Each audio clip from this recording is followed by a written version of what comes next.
principio, Rancière toma una posición cardinal en el ámbito de la reflexión estética.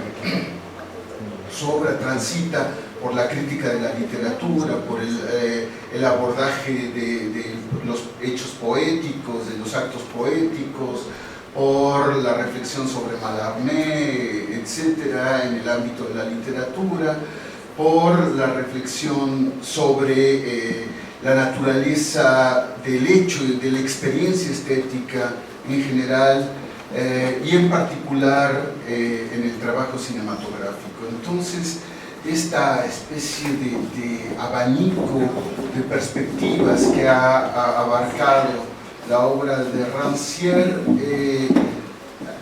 lo han proyectado sobre muy distintos ámbitos y han permitido una especie de conexión, de diálogo entre todas estas digamos, facetas de la experiencia contemporánea que de alguna manera el ámbito académico ha mantenido separadas entre sí o ha insistido en delimitar con cierta claridad, es decir, la reflexión política tiene su ámbito de especificidad, la reflexión filosófica también, el ámbito del pensamiento estético también ha luchado por una caracterización propia, y por supuesto el trabajo sobre la estética cinematográfica, el lenguaje cinematográfico, etcétera, también ha luchado de una manera más o menos insistente en construir un ámbito propio. Una de las digamos, contribuciones notorias de Rastier ha sido producir esta especie de entrelazamiento entre todos estos ámbitos y una propuesta, podríamos decir, integradora, si es que esto no traiciona propiamente hablando el pensamiento de Rastier. Por otra parte, es un hecho que el pensamiento de Rastier no carece de ámbitos extraños, de ámbitos erráticos, de ámbitos que han suscitado también respuestas virulentas, descalificaciones, polémicas, etc. No es un pensador claro, no es un pensador nítido, no es una creación de un sistema perfectamente bien articulado y destinado a una especie de desarrollo filosófico consistente. De hecho, quizá una de las facetas del pensamiento de Rastier es dislocar esta consistencia e incidir sobre esta pretensión de ordenamientos conceptuales nítidos, claros, lógicamente contundentes, para introducir permanentemente juegos de desplazamientos, borramientos de fronteras conceptuales, dislocaciones en las caracterizaciones lógicas, introducción de paradojas permanentes, etc. Incluso la escritura misma de Rancière es extraña, es a veces inasible, de carácter contradictorio, siempre elusiva, etc. Lo cual ha dado, por una parte, una especie de atractivo a Rastier, por la otra, por supuesto, una posibilidad de confrontación directa, clara y abierta, tanto desde el frente filosófico como desde el frente político, como desde el frente estético. Es decir, prácticamente desde los tres frentes, Rastier enfrenta una confrontación más o menos clara. En una conferencia no muy lejana, Alain Badiou, uno de los grandes filósofos contemporáneos del ámbito de Althusser, muestra muy claramente su reticencia frente al pensamiento de Rastier, incluso una reticencia que no es simplemente alejamiento, sino es una confrontación y un rechazo directo al pensamiento de Rastier.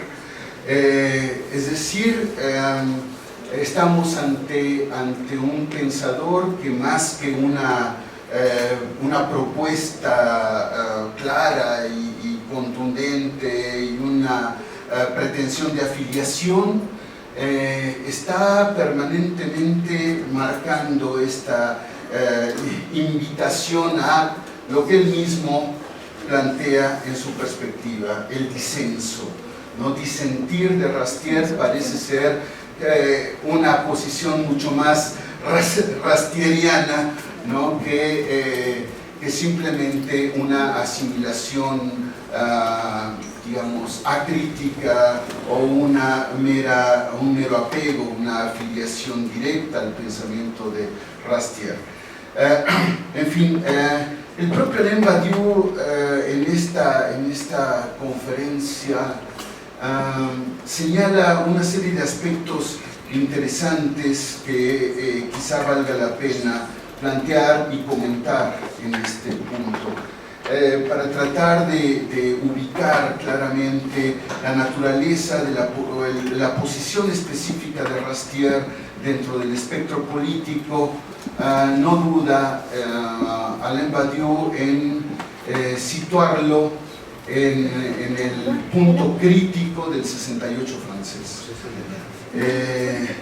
Es decir, evidentemente la revuelta del 68 francés plantea ya ciertas líneas de fuerza del pensamiento, no solamente de Rastier, sino de una ola de pensamiento que sin duda va a permear una gran cantidad de, digamos, de ámbitos y de actores políticos. Podemos caracterizarla quizá como la lucha contra la filosofía de los profesores, ¿no? Me gusta pensar así esta idea de Badiou, que sitúa el pensamiento de Rastier en esta especie de profundo rechazo a cierto tipo de alternativas políticas que generaban una especie de polarización en el ámbito del pensamiento teórico. Por una parte estaban, digamos, los grandes teóricos del marxismo, de la revolución filosófica, etc. Rancière escribe su primer libro. Recordarán quizá ustedes este primer digamos, momento en el que aparece, irrumpe Rastier en el ámbito de la reflexión político-filosófica, que se llama la lección de Althusser, ¿no? 1973. Y la lección de Althusser era particularmente un debate, si es que se puede llamar debate, una especie de impugnación o de rechazo casi de las consecuencias que una posición que podríamos llamar aristocratizante, como le llama Badiou, aristocratizante en el ámbito del pensamiento, en el ámbito filosófico, emanaba del pensamiento de Althusser, ¿no? Es decir, uno de los focos de la embestida, ¿no? Se podía cifrar en este casi eslogan tomado de algún momento de la reflexión althusseriana, que era no hay movimiento revolucionario sin teoría revolucionaria, ¿no? Y esta especie de salvaguarda, de elogio y, si se quiere, casi de prescripción de la relevancia de la teoría y de la filosofía, ¿no? En particular, en Althusser, la idea de teoría está directamente equiparada a un trabajo, a una práctica filosófica específica, ¿no? Esta especie de referencia, este elogio de la práctica teórica, ¿no? como condición del movimiento revolucionario, para Rastier aparece como en realidad una afirmación en las antípodas de lo que fue la fuerza revolucionaria del movimiento del 68, es decir, un movimiento que podríamos pensar marcado por esta especie de efusión, por una primacía de facetas del espontaneísmo político, por un permanente elogio. ¿Recuerdan ustedes este eslogan, la imaginación al poder? Es decir, este coqueteo con una especie de estética surrealista en el ámbito de la conducción del movimiento, la orientación del movimiento, es decir, esta fuerza de los eslogans de corte revolucionario, de los grafitis marcados permanentemente por un rechazo de todas las jerarquías, por un rechazo de todas las conducciones políticas orgánicas, de una confrontación directa con el Partido Comunista y con prácticamente con todos los ordenamientos de corte, entre comillas, burocrático, que participaban de alguna manera acotando, para el propio movimiento, acotando las posibilidades y las capacidades imaginativas del movimiento. Bien, esta especie de rechazo a la intervención de un modo de comprensión de la política ordenado de manera institucional, normativa, imponiendo lineamientos, imponiendo certezas, imponiendo conceptos y modos de comprensión, imponiendo incluso lecturas específicas de los grandes clásicos, es decir, en particular Marx, etc. Este rechazo, pues, a todas las formas que buscaban intervenir en el movimiento a partir de incidir con pautas de estructuración del movimiento. Es decir, el movimiento tomaba aparentemente su fuerza, su capacidad creativa de esta especie de colindancia con el régimen estético, de este gran elogio de la imaginación, de esta fuerza también de los cantos, de las acciones donde se conjugaba la acción política con la experiencia estética, etcétera, con esta capacidad permanente de desbordamiento, ¿no?, de las formaciones conceptuales y de las orientaciones disciplinarias. En fin, este es el entorno en el cual Alain Badiou dice: podemos entender con claridad que el pensamiento que emana de estas condiciones pueda efectivamente plantear una confrontación directa con la expectativa de un pensamiento teórico, revolucionario, emanado de una lectura rigurosa, conceptualmente consistente, elaborada, de corte filosófico, como la de Althusser, ¿no? Insisto, Alain Badiou no deja de reconocer de una manera ciertamente irónica, ¿no?, esta especie de oposición entre el pensamiento de Rastier y el ámbito de la reflexión filosófica de Althusser, oponiendo a este movimiento indeterminado, sin perfiles, etcétera, la posición de una especie de aristocratismo de la reflexión intelectual contestataria.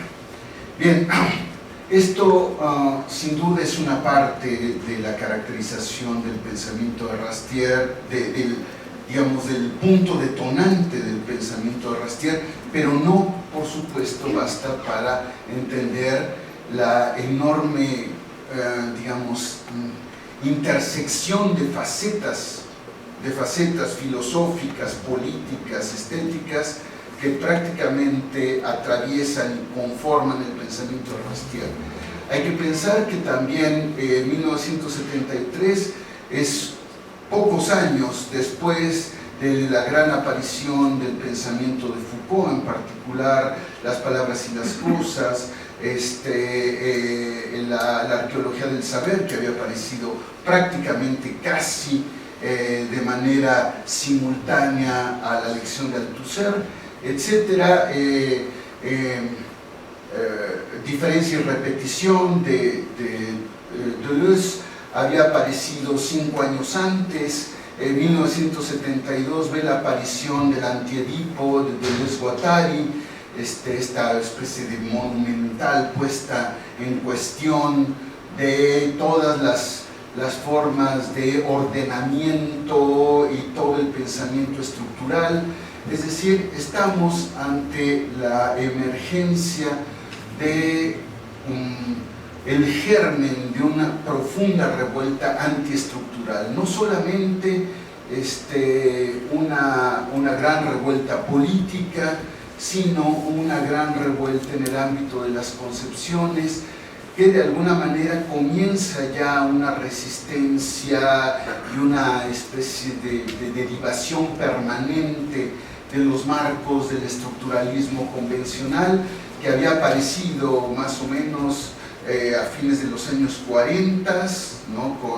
con las reflexiones de Lévi-Strauss, y de alguna manera se había consolidado a lo largo de los años 50, ¿no? Con la aparición de la antropología estructural del propio Lévi-Strauss y las mitologías de Roland Barthes, Crítica y Verdad de Roland Barthes del 72, también, es decir, es el momento de una gran confrontación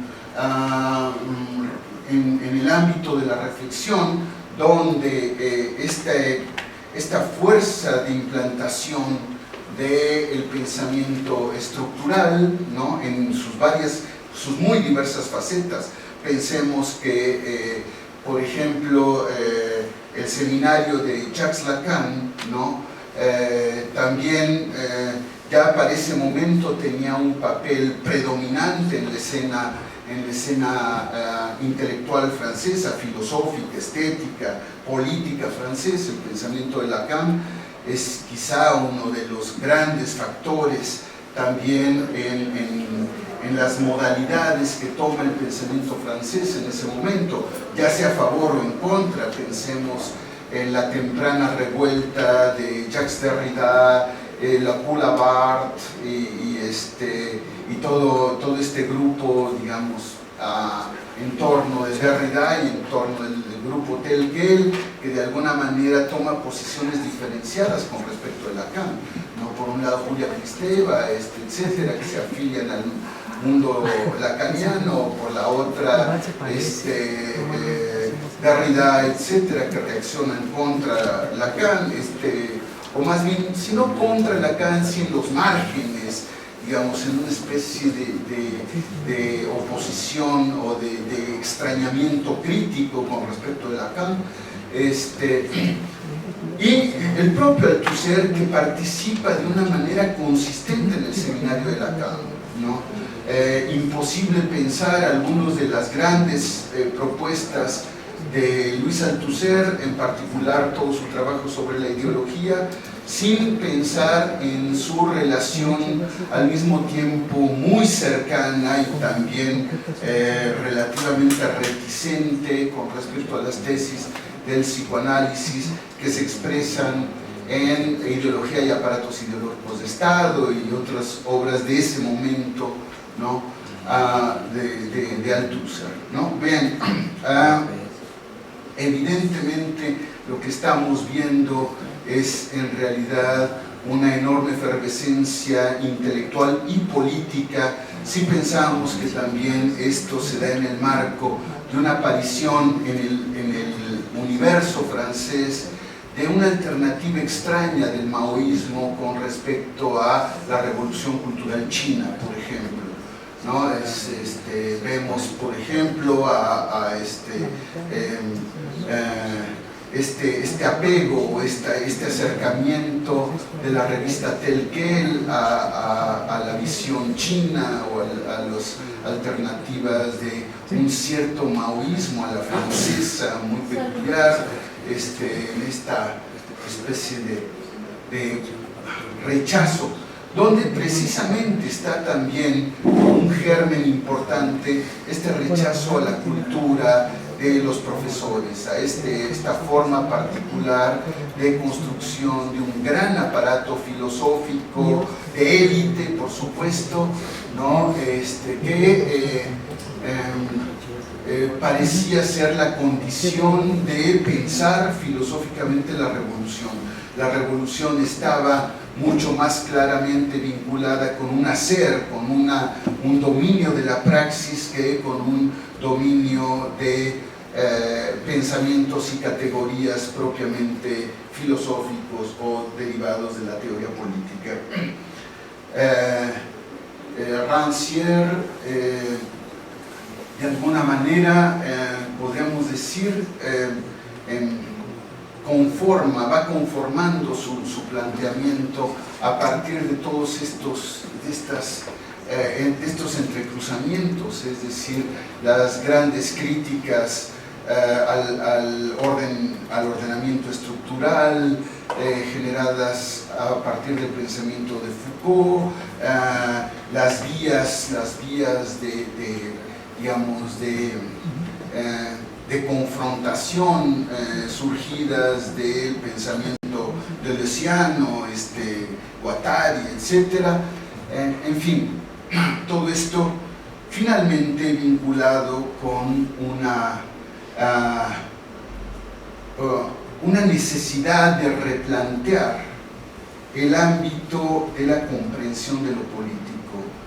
Aparece en el ámbito de Rancière, por supuesto, una presencia fundamental de la interrogación sobre el cuerpo, que de alguna manera también había marcado ya el pensamiento Foucaultiano, es decir, la aparición del cuerpo como un ámbito de la reflexión privilegiado para pensar lo político. Es decir, no se puede pensar lo político sin una visión crítica y comprometida de la constitución de la corporalidad, una constitución del sujeto, ¿no? ¿Cómo se constituye el sujeto? Todo lo que se debe llamar el problema de la subjetivación, la conformación de los sujetos sociales, cómo se constituyen, cómo emergen, a partir de qué condiciones aparecen las identidades de los sujetos políticos, etcétera, y cómo esto remite a condiciones de corporalidad específicas, ¿no? Y cuando hablamos de corporalidad, por supuesto, no podemos eludir el problema crucial para Rancière del problema de las sensaciones, en realidad lo que en Deleuze aparece como el problema de las afecciones, y que en Rancière tomará otro cariz, otra faceta cuando él habla de lo sensible, ¿no? Permanentemente este tema de lo sensible que organizará una parte fundamental del pensamiento de Rancière y que es quizá uno de los hilos conductores que permiten comprender cómo se articula lo político con lo estético, ¿no? Esencialmente el problema de la articulación de lo político con lo estético tiene que ver con el eje central de la corporalidad y las sensaciones, ¿no? Es decir, lo político construye cuerpos, instaura cuerpos, determina identidades, etcétera, ¿no? Aparece vinculado con modos particulares de reconocimiento de lo sensible, etcétera.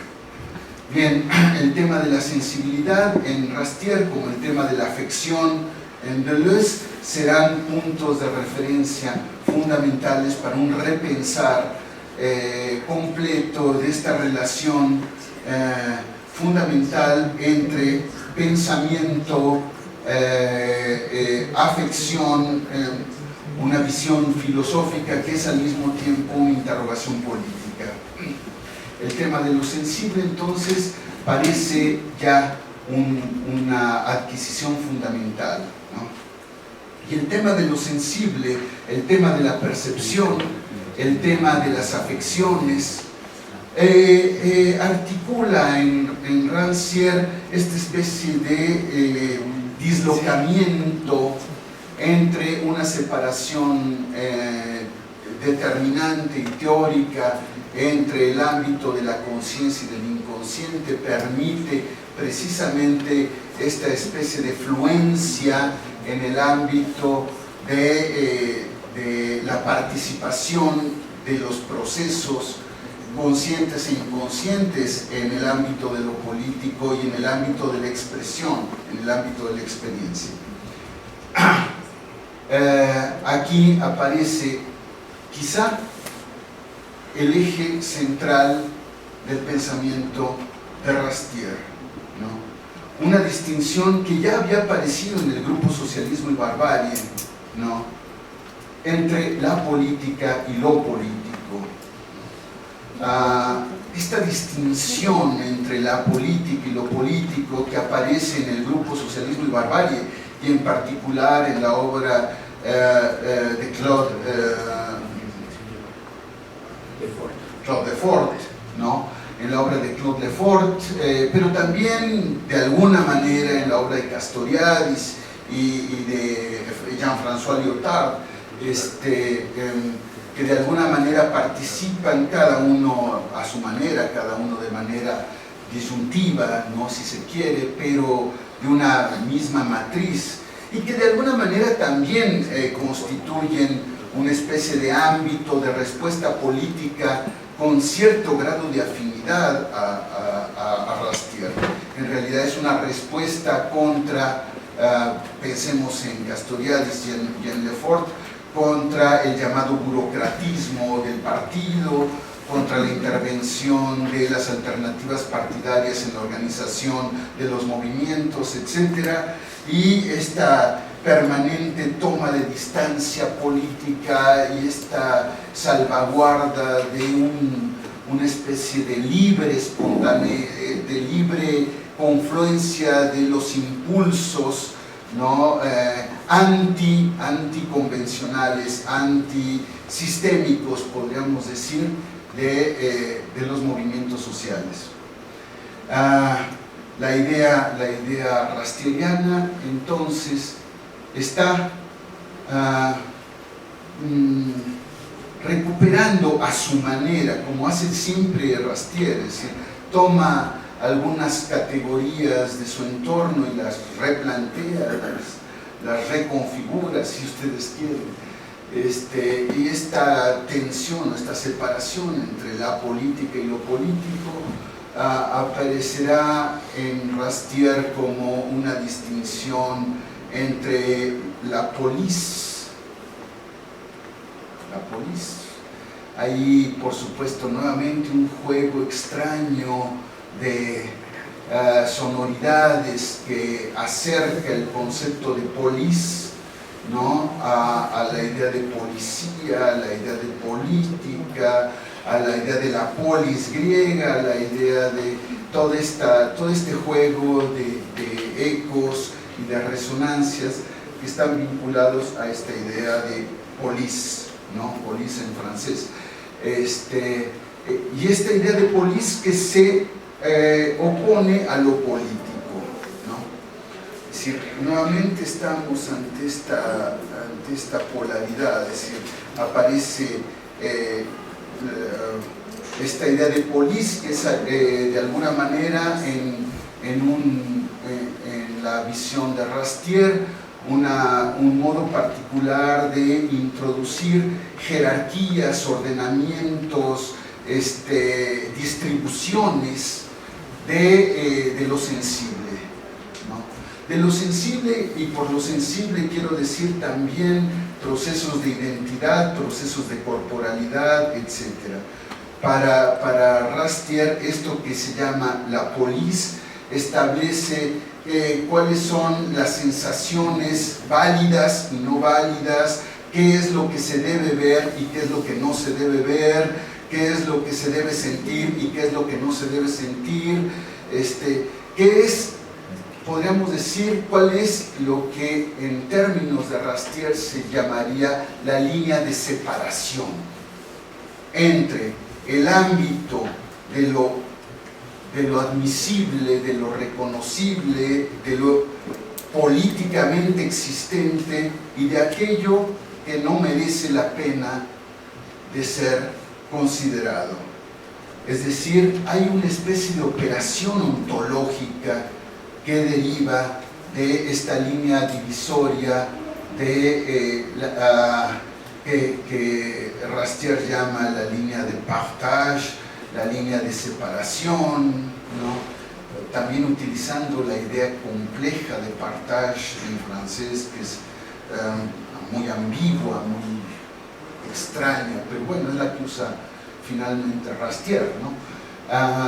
Línea de separación, pero que es también línea de división, pero también es la línea que marca las distribuciones, pero es también distribución en todas las facetas de la palabra distribución, en fin. Todo esto para señalar que evidentemente esto que llamamos todo el proceso político se da en torno y a partir de estas líneas de separación, ¿no? De estas líneas de separación que establecen qué es lo invisible para nosotros y qué es lo visible, qué es lo que percibimos y qué es lo que no percibimos, qué es lo que sentimos y para qué cosas permanecemos insensibles, etcétera. Bien, este punto que es también el punto de fractura de las identidades, permite también un modo particular de comprensión de qué es lo que legítimamente participa de un orden reconocible de lo social. Aquí aparece claramente una referencia de Rastier a aquellos que no tienen voz, aquellos que no tienen presencia, aquellos que de alguna manera no tienen existencia, y este inexistir, ¿no? Precisamente surge de estas líneas de separación. Pensemos que evidentemente la idea de estas líneas de partage está claramente referida a la reflexión de Foucault en la historia de la locura, donde hay también una línea de división entre la razón y lo insensato y lo irracional, o las líneas que traza también el propio Foucault entre lo infame y digamos, y lo normal, entre lo reconocible y lo irreconocible, etcétera, entre lo pensable y lo no pensable, que había aparecido ya claramente en la arqueología del saber, ¿no? Esta línea de la episteme, como separando en realidad el ámbito de lo pensable, de lo conceptualizable, y el ámbito de lo impensable, de lo no pensable. Es decir, el planteamiento de Rastier, podríamos decir que aparece dentro de este mismo ámbito de reflexión, participa de este mismo linaje de las reflexiones Foucaultianas, ¿no? Y de alguna manera lo replantea en tornos de sensibilidad, en tornos de sensibilidad que en este caso tiene que ver con sentidos, sensaciones, sentidos, sensibilidad. Es decir, la idea de lo sensible también es una idea amplia, errática, difusa, indeterminada en sus fronteras, dónde comienza y dónde termina este ámbito de lo sensible, permite eludir la necesidad de caracterizar de una manera definitiva la diferencia entre sensaciones, percepciones, etc. Aparentemente en Rastier hay un desplazamiento permanente entre el ámbito de la percepción, la afección, las sensaciones, etc., que quedan subsumidos en el ámbito de lo sensible. Bien,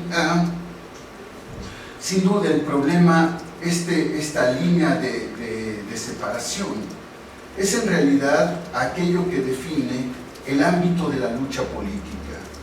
El ámbito de la lucha política comienza a ser entonces por desplazar estas líneas. Estas líneas no son fijas, en realidad estas líneas están definidas por la lucha social y por la lucha política, ¿no? No son líneas que podríamos llamar inmanentes al proceso social o que emanan de la propia composición de las fuerzas invariantes de la estructura, etc. Son fuerzas móviles, son líneas móviles, líneas en desplazamiento, y que en realidad, ¿no?, están siempre marcando esta especie de línea de separación, de línea de equilibrio extraño entre lo que no existe y lo que sí existe políticamente, ¿no? Esto le permite a Rastier decir que la voz de los sin voz de repente aparece como una fuerza, que busca hacerse oír precisamente. Y este buscar hacerse oír es en realidad el proceso de desplazar, ¿no?, las líneas de separación que determinan, ¿no?, el ámbito de la polis. Es decir, es trastocar el régimen de los ordenamientos de la polis. Ahí aparece en esta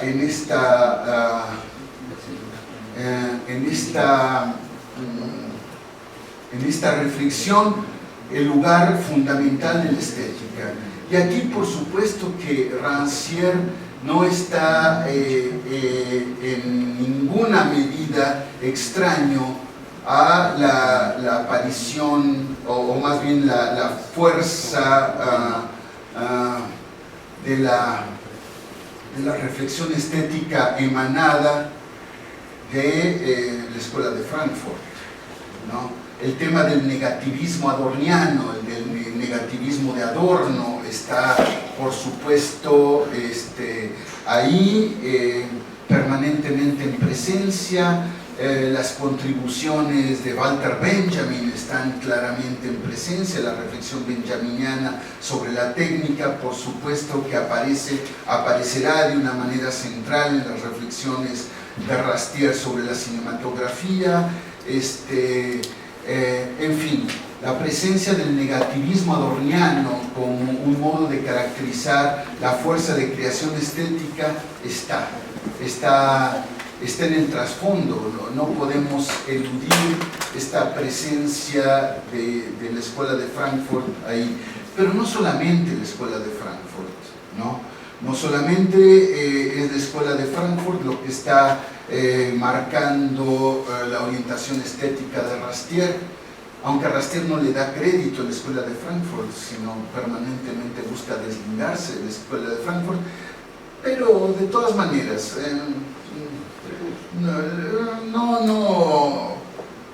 no parece tan distante de la Escuela de Frankfurt como él quisiera, pero en fin,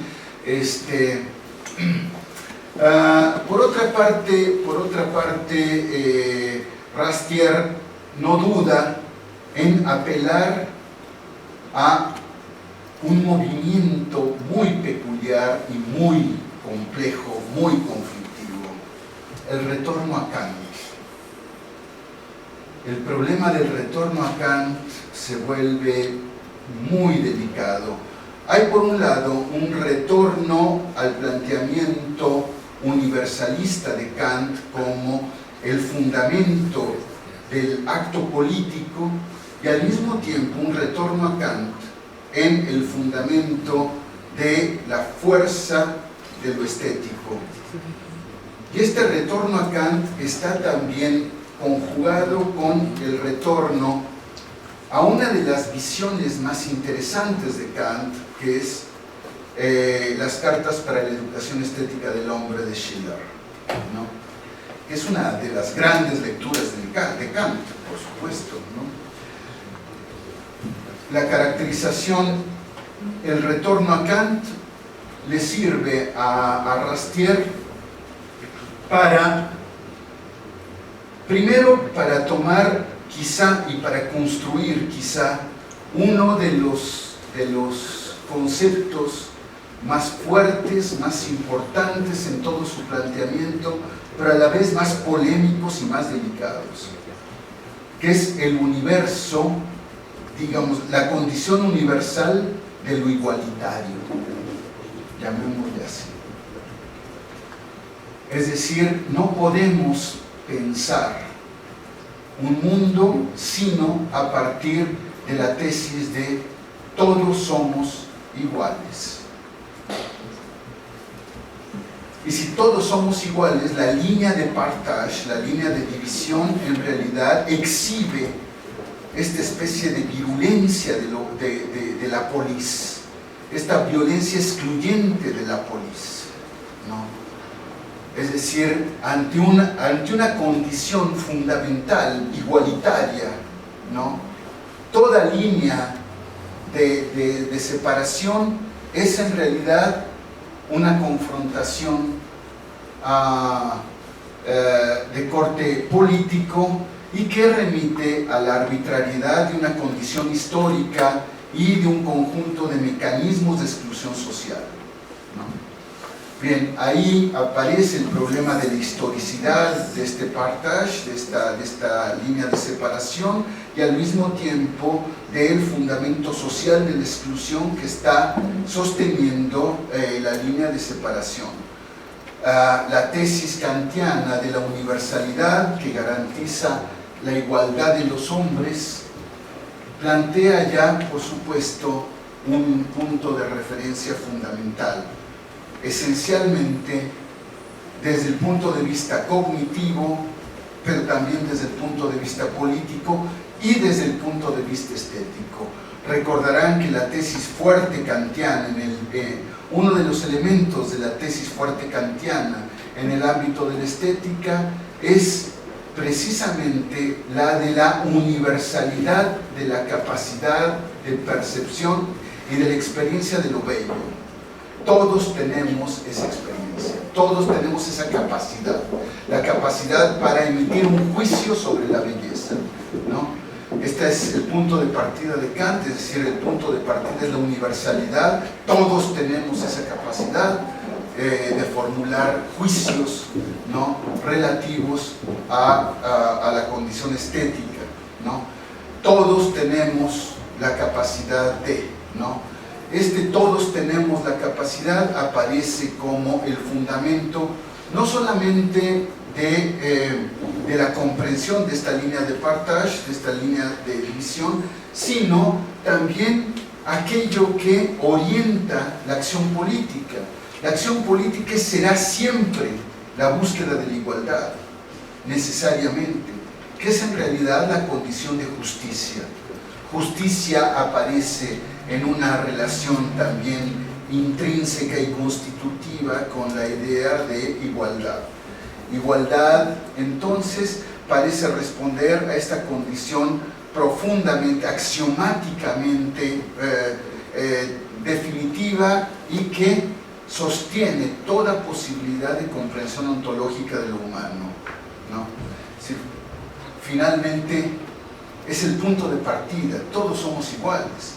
Todos somos iguales, todos tenemos las mismas capacidades para el juicio estético, todos tenemos las mismas capacidades cognitivas, y si aparece algo que divide y que hace que algunos hombres sean particularmente desfavorecidos, particularmente ineptos, inhábiles, etcétera, es simplemente el problema de la polis, es decir, el problema de los ordenamientos políticos, el problema de los mecanismos de exclusión del orden social, ¿no? Bien, la tarea entonces es, a partir de la afirmación de la propia condición de igualdad con el otro, buscar la igualdad. Esta es la paradoja. Es decir, asumiéndome igual que el que me excluye, busco rechazar la condición de exclusión. Esta es esencialmente una de las calidades de la lucha política. El rechazo de todas las condiciones de exclusión a partir de este juego aparentemente paradójico, ¿no?, de la igualdad. Es decir, asumiéndome como igual, busco la igualdad, ¿no? Esta tensión entre dos condiciones extrañas, ¿no?, de la igualdad. Y aquí aparece entonces la fuerza de lo estético. La fuerza de lo estético está vinculada con esta capacidad que todos tenemos de lo estético. Hay un desmantelamiento de la noción de arte, un desmantelamiento de una noción de arte como práctica privilegiada o práctica reservada a un sector específico, jerárquicamente superior o jerárquicamente desplazado, o como lo quieran, pero jerárquicamente diferenciado. Y aquí hay también una lucha permanente de Rancière por establecer una condición fundamental del arte. El arte como una condición específica de la vida. Por supuesto, aquí entramos a otro ámbito polémico de Rancière, y la introducción del tema de la vida no es para nada exento de polémica. La relación arte y vida, ¿no?, por supuesto que abre, ¿no?, un ámbito polémico extraordinariamente vasto, ¿no? Por supuesto, lo primero que se le puede a uno ocurrir es la irrupción por la vía Foucault, por la vía Deleuze, ¿no?, de una especie de vitalismo de corte nietzscheano. Es decir, finalmente esta estética de la vida, ¿no?, ¿de dónde viene? De esta estetización de la vida, ¿de dónde viene? Pues por supuesto que aquí no podemos ser extraños a esta especie de fuerza genealógica del pensamiento nietzscheano. Es decir, finalmente es Nietzsche el que de alguna manera estará sosteniendo de manera, digamos, firme y clara esta relación del arte como modo particular de darse de la vida. La vida emerge particularmente en el arte, y no el arte es algo extraño a la vida, sino que hay una condición de participación intrínseca. La vida es arte y el arte es vida, de alguna manera. Esta integración de arte y vida está permanentemente evocando la presencia, la inspiración, llamémosle, esta palabra horrible, nietzscheana. En fin, de todas maneras, esto le sirve a Rancière para plantear una condición particular del arte, y aquí es donde hay también un extraño acercamiento con el negativismo adorniano, ¿no? Y con la visión de las afecciones deleuzianas. ¿En qué consiste? Dejarme de jergas pseudofilosóficas. ¿En qué consiste esto en realidad?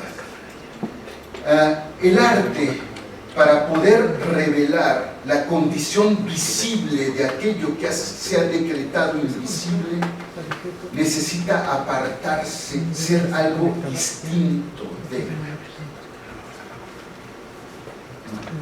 Es decir, tiene que extrañarse de la vida, tiene que extrañarse de la vida, tiene que extrañarse de las categorías sociales, tiene que extrañarse de los modos de distribución de las identidades sociales y políticas para poder revelar que aquello que ha sido excluido en realidad es plenamente visible y plenamente capaz de integrarse al ámbito de los procesos sociales.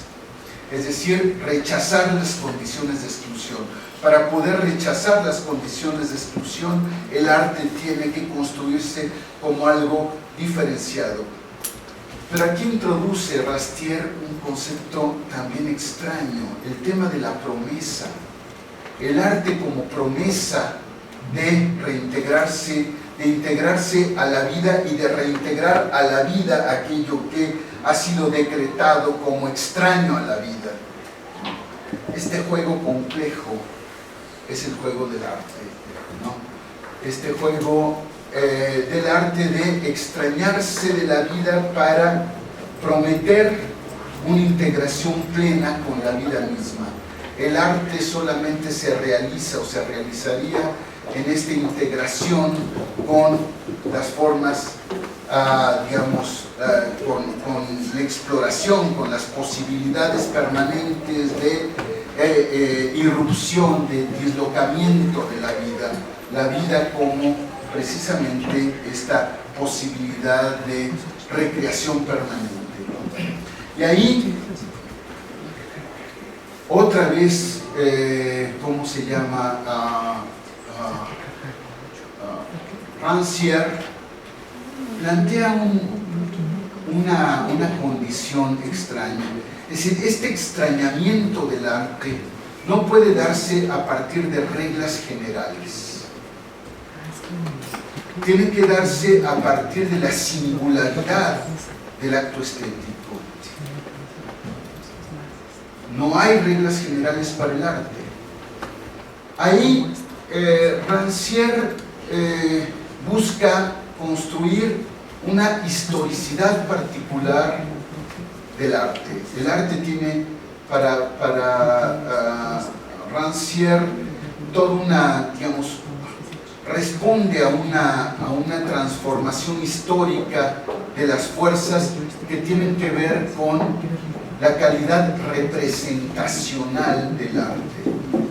Aquí Deleuze, Rancière nuevamente se vincula con las tentativas filosóficas de Deleuze, etc., y de Foucault, de rechazar todas las lógicas de la representación.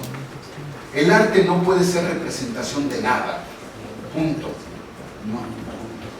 Y esta idea del rechazo de la fuerza de representación tiene que ver con la capacidad del arte precisamente para producir condiciones de una libertad absoluta. Es decir, el tema de la representación supone necesariamente una regla de asociación entre lo que representa y lo que ha sido representado. La idea de representación no puede ser sino el producto de una especie de convención, de una institucionalización. Representación es institucionalización, es necesariamente intervención de una regla que asocia un hecho estético a un significado representado. Es decir, de aquí Rancière apelará a las formas del arte religioso, a las formas particulares de un cierto modo de ordenar la representación pictórica, por ejemplo, es decir, el orden de lo mirado. El orden de lo mirado responde en la pintura a una condición de representación. Se representa lo alto y lo bajo como lo superior y lo inferior, la derecha y la izquierda, lo pequeño y lo grande, es decir, las magnitudes, los colores, cuando tienen una tarea de representación, están mediadas siempre por una forma de la palabra, una forma de logos que responde específicamente a la polis, es decir, a las formas de exclusión, a las formas de ordenamiento sociales dominantes, ¿no? Romper con esto es romper con la lógica de la representación. El arte se hace profundamente disruptivo en la medida en que rompe con todas las determinaciones de la representación.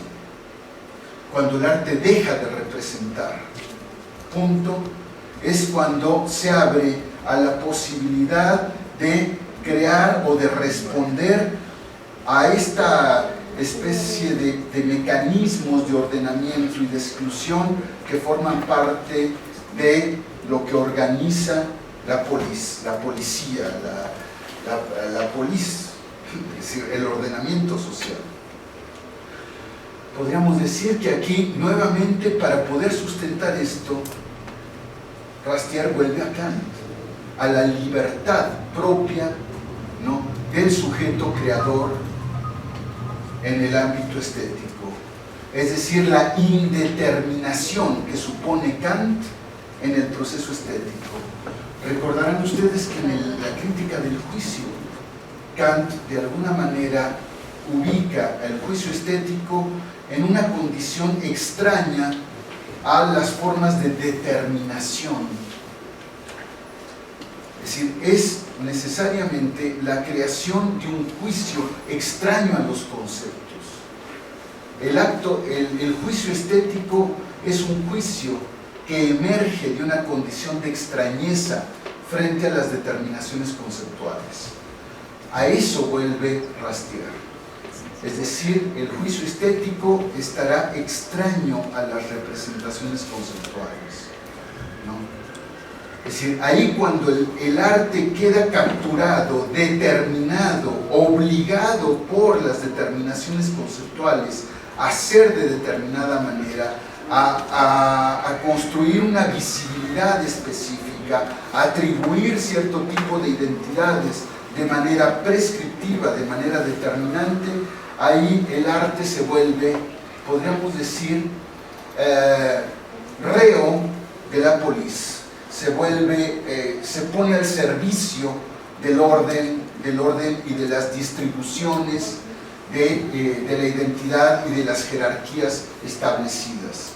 Tiene que romper con eso, el arte tiene que romper con eso, necesariamente. Bien.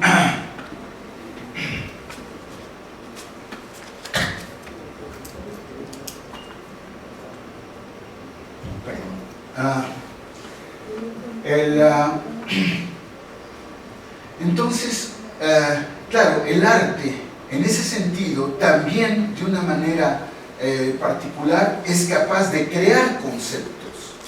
¿Qué quiere decir? De hacer posible el pensamiento acerca de mundos que estaban perfectamente, podríamos decir, al margen del pensamiento establecido. Podríamos decir que hace pensable lo que parecía impensable visto desde el orden establecido.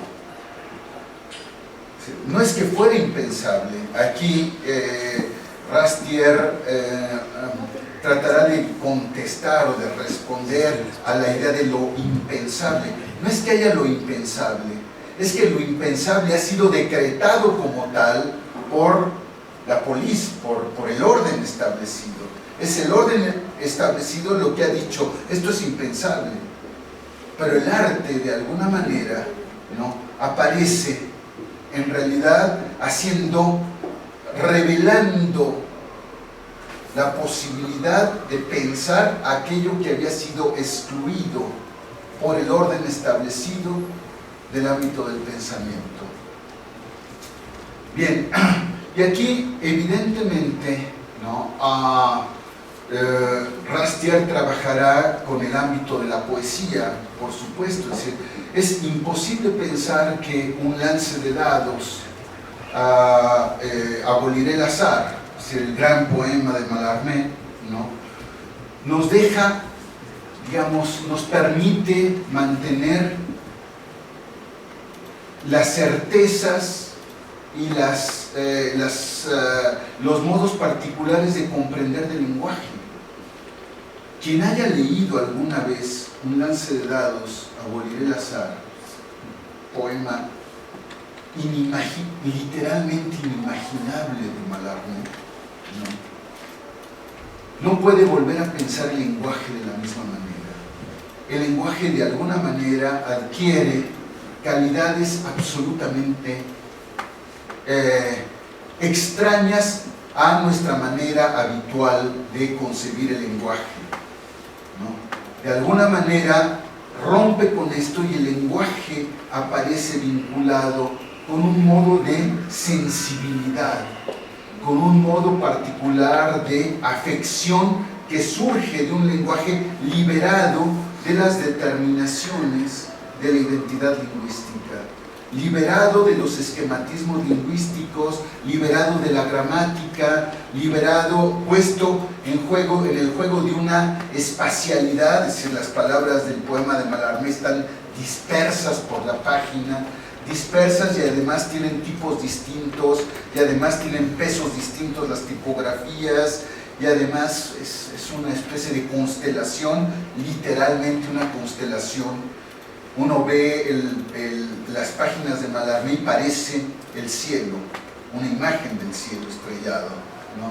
Eso yo creo que no era ajeno al trabajo poético de Mallarmé, esta especie de dislocamiento de la palabra y la proyección de la palabra en un ámbito puramente figurativo, sensorial, etcétera, ¿no?, donde en realidad si son negritas, si son cursivas, si son más grandes, más pequeñas, las palabras tienen un efecto puramente sensible que no tiene nada que ver con el carácter significativo de las palabras, no tiene que ver con el ordenamiento gramatical, no tiene que ver con la relevancia conceptual, sino que se produce una especie de dislocamiento donde los conceptos se vuelven libres, podríamos decir, ¿no? Se ofrecen a una especie de reconstitución permanente y a un desplazamiento permanente.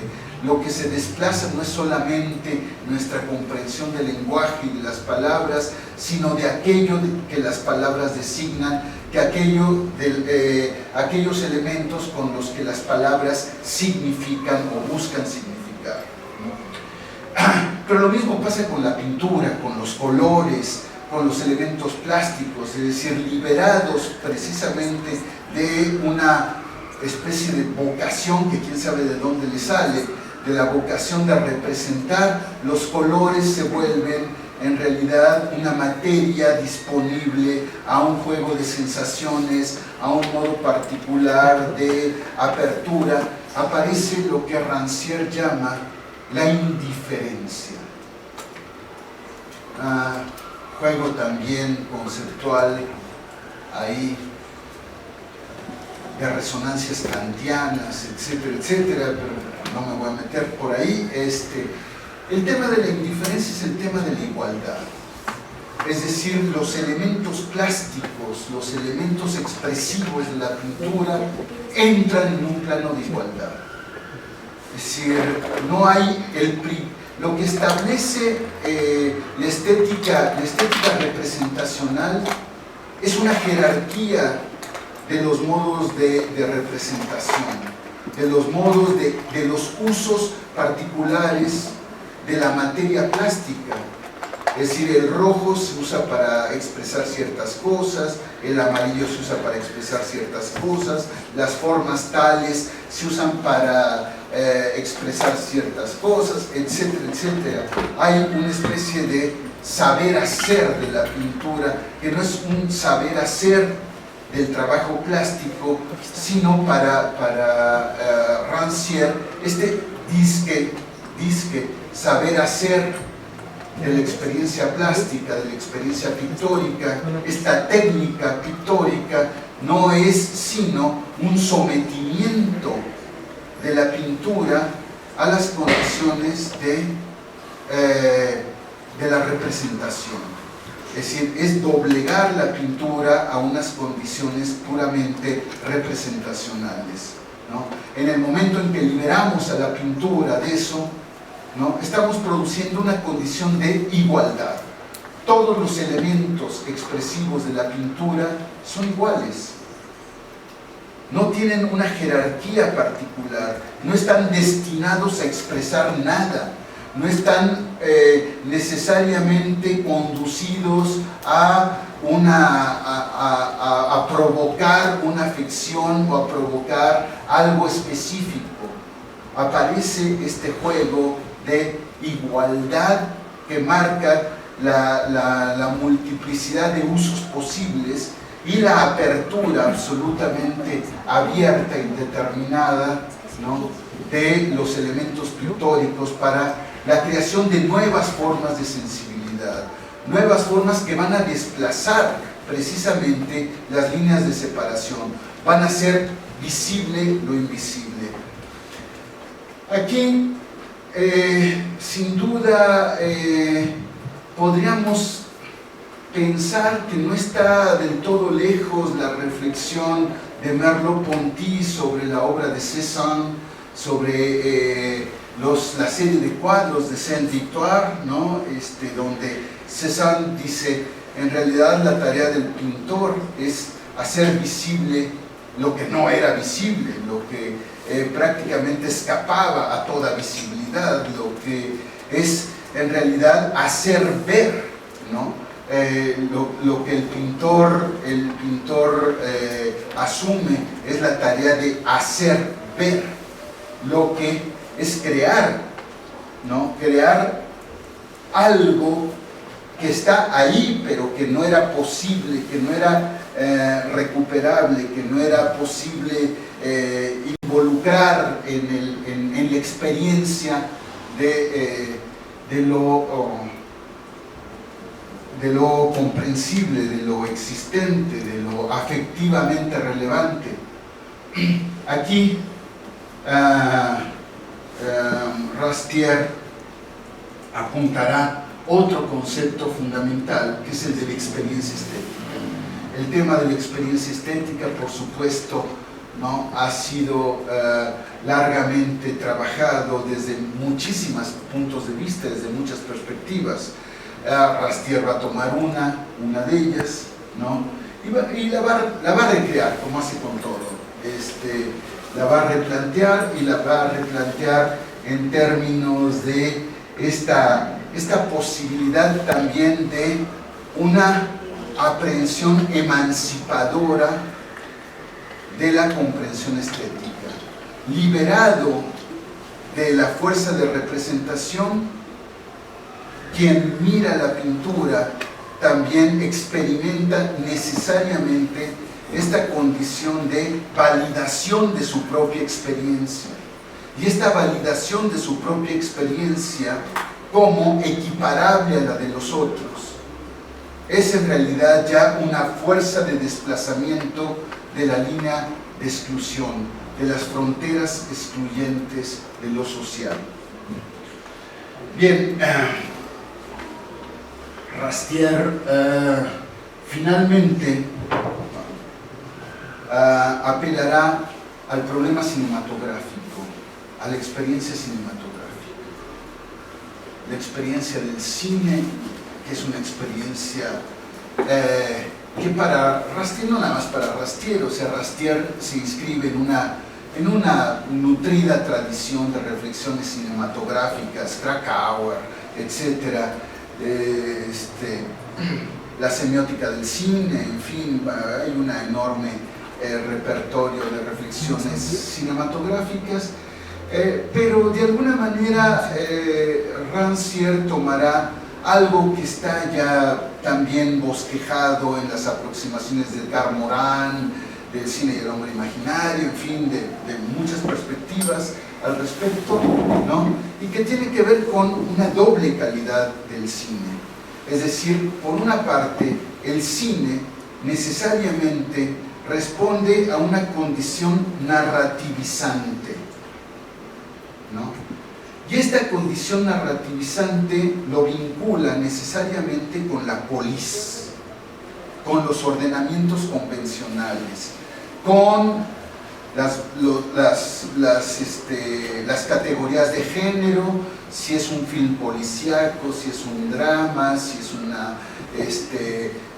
un western, si es un musical, lo que sea. Es decir, el cine no puede escapar a una especie de condición que está vinculada con su condición técnico-industrial. El cine no puede escapar a su condición técnico-industrial, ¿no? Pero al mismo tiempo, la técnica cinematográfica es una técnica extraña. Es una técnica extraña. Ahí también se presta para una enorme polémica. Rancière apela a las concepciones tempranas del cine de Epstein, etcétera, para tratar de recomponer su visión de lo cinematográfico, de componer su visión de lo cinematográfico a partir de esta especie de inmediatez de la captura óptica del dispositivo cinematográfico, etcétera, de esta especie de vocación de registro de la técnica cinematográfica, ¿no? Para pensar lo cinematográfico como posibilidad de exploración de lo sensible, ¿no? En fin, yo no sé si esta es una parte muy sustentable de Rancière, pero en fin, les planteo un poco lo que comprendo de lo que dice Rancière, y bueno, pero simultáneamente a esta captura de lo cinematográfico por los mecanismos convencionales del ordenamiento de las representaciones, el cine no puede escapar a lo representacional, no puede, ¿no? Y sin embargo, necesariamente en la manera de explorar las imágenes, en la manera de construir el montaje, en la manera de introducir cierto tipo de tomas, en la manera de explorar la iluminación, etcétera, etcétera, va produciendo necesariamente nuevas formas de sensibilidad, nuevas pautas de afección. Es decir, no podemos escapar también a una forma que podríamos llamar extraña a la representación, que va aparejada al trabajo cinematográfico. Aquí, por supuesto, que hay un diálogo muy marcado, muy fuerte de Rancière, de proximidad y de separación con las dos obras cardinales de Gilles Deleuze, Cinema, ¿no? Imagen-movimiento e imagen-tiempo, ¿no? Es decir, los dos grandes, las dos grandes propuestas de Gilles Deleuze para la comprensión del cine. Recordarán que Deleuze establece esta especie de dualismo, imagen-tiempo, imagen-movimiento, como dos momentos de la estética cinematográfica, ¿no? Estos dos momentos de la estética cinematográfica, que son dos momentos que también historizan el cine, ¿no? Es decir, el cine de Griffith, el cine de Eisenstein, etc., es un cine para Gilles Deleuze vinculado a la idea de imagen-movimiento, es decir, a la idea que articula la imagen-percepción, la imagen-afección y la imagen-acción. Es decir, bueno, no me meto demasiado con esto, pero Deleuze piensa que es posible reconocer en el momento temprano de la cinematografía tres modos de construcción de la imagen-percepción, la imagen-afección y la imagen-acción, ¿no? y que el cine en su primer momento es capaz de articular esto de manera tal de producir una especie de trayecto coherente, ¿no? Pensemos en el cine de Griffith, pensemos, insisto, pensemos en el cine de Eisenstein, etc. Es decir, un relato, una construcción de relato. Y él dice, a partir, y por supuesto que está pensando seguramente en muchas cosas para el cine de Bresson, por ejemplo, etc., donde en realidad el cine se libera de la exigencia de una especie de apego narrativo, ¿no? Ya el tema no es narrar una historia maravillosamente, sino es la intensificación afectiva, ¿no? Que aparece, por supuesto, Bergman, Persona, aparece prefigurado por Dreyer, si ustedes quieren, es decir, Gertrude y Juana de Arco y todas estas grandes películas de Dreyer, donde en realidad lo que tenemos es una especie de casi autonomía afectiva más allá del trabajo narrativo. Pero eso que de alguna manera se prefiguraba en el cine clásico, en el cine contemporáneo se vuelve prácticamente ya una especie de condición de la propuesta estética.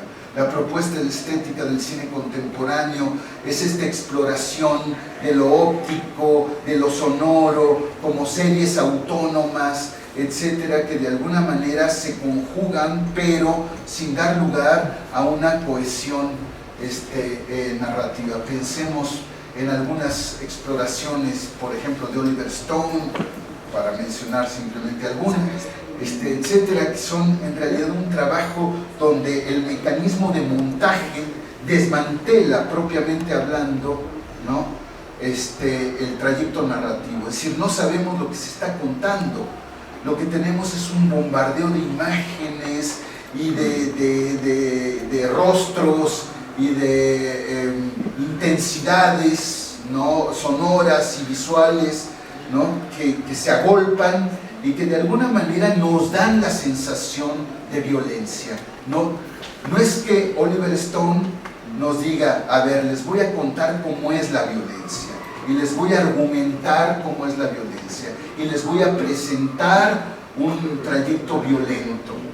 No, es una composición, un montaje brutal, un dislocamiento de las imágenes, una especie de también dislocamiento de las posiciones de la cámara, ¿no? De las iluminaciones, de los colores. Es una especie de bombardeo que uno dice, ya entendí lo que es la violencia, perdón, o sea, ya entendí porque no me dijiste nada de lo que es la violencia, sino que utilizaste los elementos sonoros y visuales del cine para esta especie de quebrantamiento de todos los eslogans sobre lo que es la violencia, de todas las formas conceptuales de caracterizar la violencia. Tenemos en realidad el gran shock de la experiencia de la violencia, ¿no? Sin ningún tipo de desarrollo conceptual, simplemente apuntalado en las series visuales cromáticas, los mecanismos de montaje, etc. Bien, esta manera de comprender de Deleuze va a aparecer, por supuesto, también en Rancière.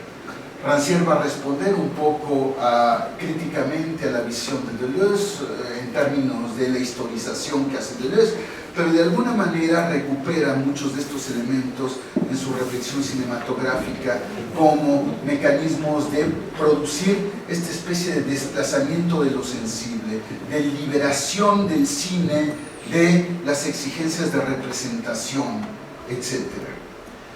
Es decir, como ustedes ven, el trabajo de Rancière atraviesa todo un conjunto de reflexiones de muy distinta índole para ir apuntalando a su manera de comprender un modo de acción política, de intervención política que está esencialmente orientado a este punto central, es decir,